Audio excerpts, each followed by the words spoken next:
This is the story of an extraordinary collection of visionaries, renegades, and child geniuses. For 2 decades, they engaged in bitter rivalries and legal disputes, all wrapped in international intrigue, to become the leading lights in a burgeoning new global industry. Today, that multi-billion-dollar industry generates more revenue worldwide than Hollywood.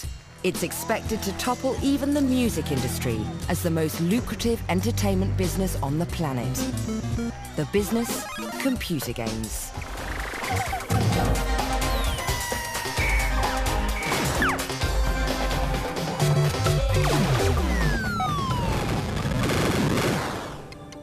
It all began in 1972 with a group of Silicon Valley rebels who quit their mundane engineering jobs to pursue a dream. Their founding father was 28-year-old Nolan Bushnell, who bluffed his way into business with just $500 in capital. He set up a company named after a key move in his favorite Japanese board game, Go. In Japanese, when you're about to engulf an opponent's group, you politely warn them Atari. And I thought that was a good aggressive name for a company. Despite his chronic lack of funds, Bushnell set out to recruit Atari's first game designer. Nolan showed up one day and took me to lunch in his bright, shiny new Oldsmobile station wagon and offered me $1,000 a month salary and some stock in the company. The Vietnam War was going on. I was pretty much questioning authority, and if he told me I couldn't do something, I was going to do it. Off I went. When we started Atari, it was the first thing we walk into this empty building. It was kind of a scary feeling in a little company with no support. There were just 3 of us there. Wow, this is the old place. Here, in this small workshop, Pong, the first great computer game, was born. That's where I sat and wired the first Pong machine. Pong was actually started as really a training project. He stretched the truth a little bit, told me he had a big contract from General Electric. No engineer wants to work on a throwaway project. The fact that nobody from General Electric ever called or came by or wrote us a letter never occurred to me. This might not be true. The first thing that Al did was to get the paddles to work, then the ball to move.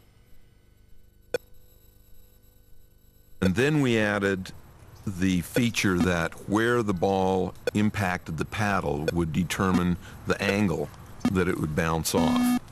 And at that change, the game was fantastically fun. But would the public agree? Bushnell and ALCORN installed their hastily assembled prototype in their local tavern to find out. We put it in a wooden box that had sticky-backed contact paper on it. I mean, it was real tacky.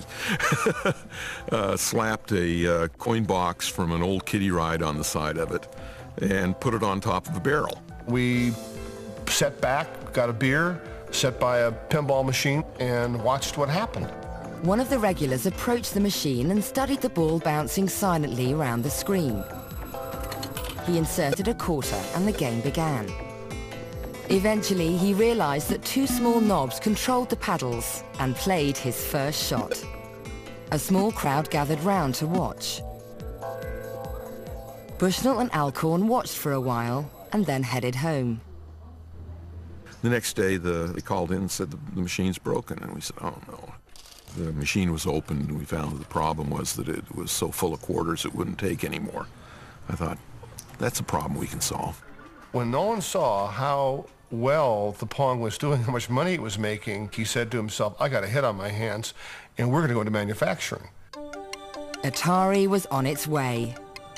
Bushnell rented the cheapest space he could find, an abandoned skating rink, and they set up their first factory.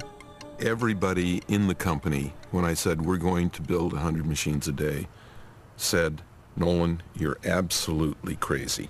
We knew so little about it, we actually went to the unemployment office and actually just hired people off the street, and there were parolees, there were bad guys. It was pretty shocking how amateur it was. Within 6 weeks to 2 months, we were at 100 machines a day. Word got round and the orders for Pong started flooding in. 10,000 cabinets for the US alone. It just took the country by storm. We were 24 years old and not far out of college, and we'd done something that had already touched the world. On an initial investment of $500, Atari made its first million. But trouble lay ahead for the fledgling company. Storm clouds were gathering, even as the profits soared.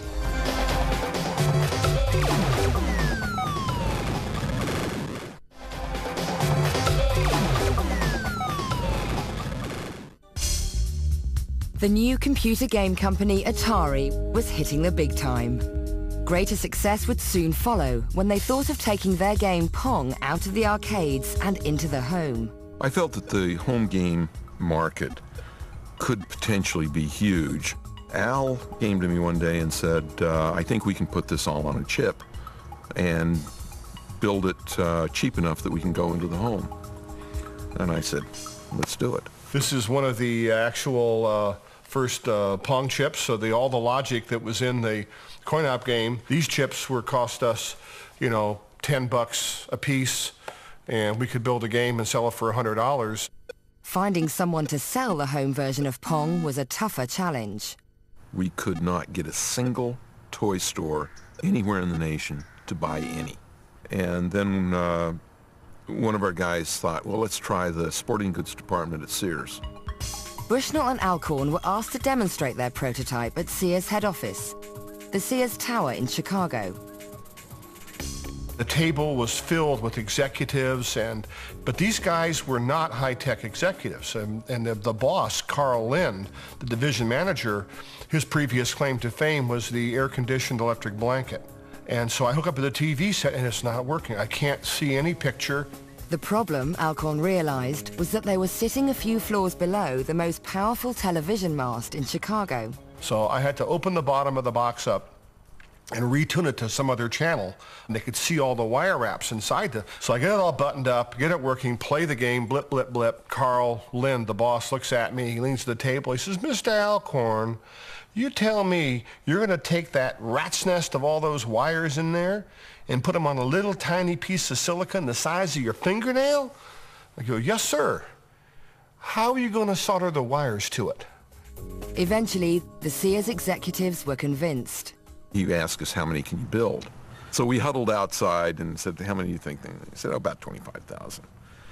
And so I went back in and I said to the Sears buyer, I said, about 75,000. I figured could 3 to 1.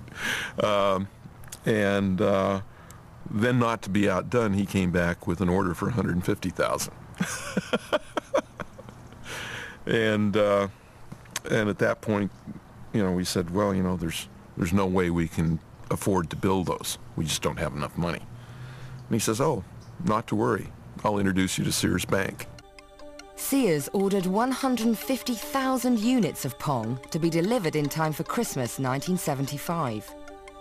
It was make or break time for Atari, again. Sears put their marketing might behind Pong, and a frenzy of anticipation built up.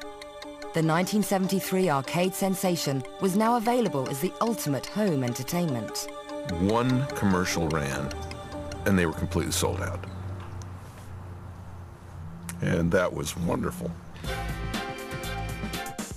Slowly but surely, we built new games, different games. We just took this attitude that we were going to give our competitors no safe quarter. And we outmarketed them, we outbuilt them, we out-innovated them. Bushnell was determined to stay ahead of new rivals. To make the best games, Bushnell needed to attract the best engineers. So he decided to make working at Atari fun, the most fun company on the planet. He installed a hot tub in the new offices. I remember Nolan and me in the hot tub with some engineers and some lady engineers, and in walks a brand new engineer hire with his parents. And he's saying, and there's the chairman of the board, and there's the VP of engineering. And his parents were like shocked, and we were, hey, come on in, take your clothes off, it's fun, we had a good time. We felt that we wanted to be able to recruit anybody that we wanted.